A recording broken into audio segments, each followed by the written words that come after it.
জীবনে প্রথমবার আজকে চিতল মাছ রান্না করব, তাই ভাবলাম তোমাদের সাথেও একটু শেয়ার করি। জানি না কেমন হয়েছিল খেতে, বাট প্রথম দিন ট্রাই করছি, তাই ভাবলাম তোমাদের সাথে একটু শেয়ার করি।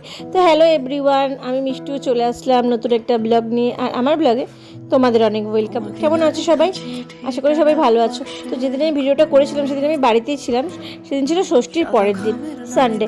আর সানডে মানে তো জানোই মাটন হবেই। আর এখন হচ্ছে প্রায় 1টা বাজে, যেহেতু বাড়িতে আছি সেহেতু ঘুম থেকে উঠতে তো একটু দেরি হবেই। আর মার শরীরটা ভালো ছিল না, সেই জন্য আমি রান্না করছিলাম। তো একটু একটু রান্না করছিলাম আর একটু একটু ব্লগ করছিলাম, কারণ অনেক দিন পর আজকে আবার রান্না করছি। তো প্রথমেই আমি চিংড়ি মাছটা করছিলাম, কারণ হচ্ছে বাচ্চারা তো চিতল মাছ খেতে পারবে না, প্রচুর কাটা থাকে।